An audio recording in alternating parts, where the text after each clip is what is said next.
Perkenalkan, nama aku Anissa Fadila. Nama aku Jian Salsabila. Nama aku Najiro Ifadialova. Nama aku Alfiatur Rahmania. Nama aku Tabita Febriana. Nama aku Aditya Febriansyah. Nama aku Muhammad Naufal Nabil. Nama aku Rajin Agus Samudra. Nama aku Ahmad Tarsiki Ibrahim. Di sini kami akan menunjukkan pada kalian peninggalan sejarah pada masa tanam paksa Belanda di Jepara. Sebelum membahas mengenai peninggalan pada zaman tanam paksa, kita akan mengetahui dulu apa itu tanam paksa atau Kulturstelsel. Ya, Kulturstelsel itu berarti sistem tanaman atau diterjemahkan dalam bahasa Inggris menjadi kultur sistem. Lebih tepatnya menjadi System of Government Control Agriculture. Ini karena kewajiban rakyat, terutama rakyat Jawa, untuk menanam tanaman ekspor yang laku dijual di pasaran Eropa. Rakyat pribumi sendiri mengartikan kultur sistem menjadi tanam paksa. Ini karena pada saat itu pelaksanaannya dilakukan secara dipaksa. Selain itu, ada juga ketentuan yang diterapkan dalam sistem tanam paksa yang ada di Jepara. Ketentuan-ketentuan itu yakni: Pertama, setiap petani diwajibkan menyerahkan 1/5 tanahnya untuk ditanami tanaman yang laku di pasar Eropa seperti tebu, teh, kopi, dan lain-lain. Dan yang kedua yaitu tanah yang diberikan kepada pemerintah tidak dikenai pajak karena hasil tanamannya dianggap sebagai pembayaran pajak. Yang ketiga, jika hasil tanaman yang sudah diberikan kepada pemerintah melalui pajak, maka tanaman tersebut akan dikembalikan ke petani. Keempat, waktu yang diperlukan untuk mengerjakan tanah tidak boleh melebihi waktu untuk menanam padi.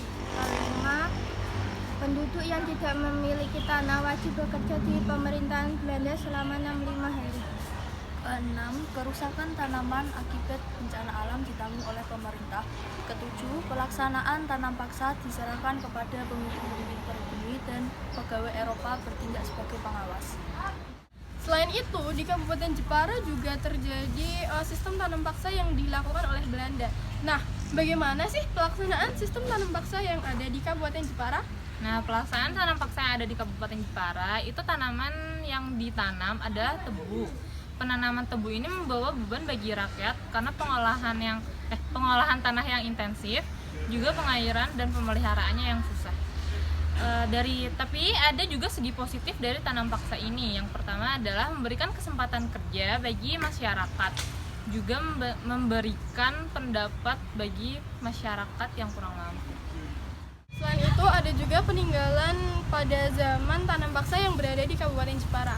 Beberapa peninggalan yang ada di Kabupaten Jepara adalah: Nah, yang pertama adalah rel kereta api yang berada di sepanjang jalan Kudus sampai ke Pecangaan. Yang kedua adalah pabrik gula yang ada di Kecamatan Nalumsari. Yang ketiga adalah stasiun yang berada di Kecamatan Mayong. Nah, yang keempat adalah pabrik gula yang berada di Pecangaan. Nah, sekarang ini ada di pabrik gula yang ada di Kecamatan. Ya, pabrik gula ini dulunya itu berfungsi sebagai tempat pembuatan gula yang ada di Kabupaten Pesangan ini. Nah, sekarang pabrik gula ini dialihfungsikan menjadi pabrik mebel, ya kan? Iya. Setelah di beberapa peninggalan dari zaman tanam paksa yang ada di Kabupaten Jepara.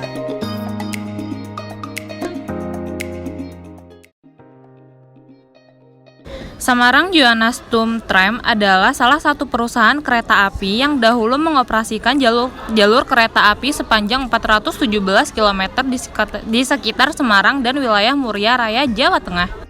Kantor pusat SJS berada di kota Semarang, Jawa Tengah, Hindia Belanda yang beroperasi pada tahun 1879 hingga 1959.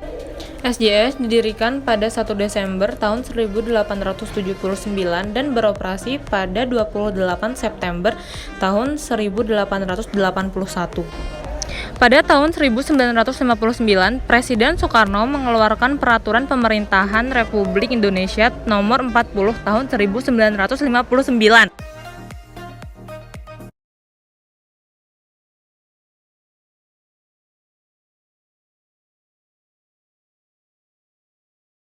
Ya, setelah menjadi beberapa peninggalan dari zaman Raja dari zaman zaman tanam paksa. yang ada di Kabupaten Jepara. Sekian dari kelompok kita. Terima kasih. Bye bye. Bye bye. Foto ya.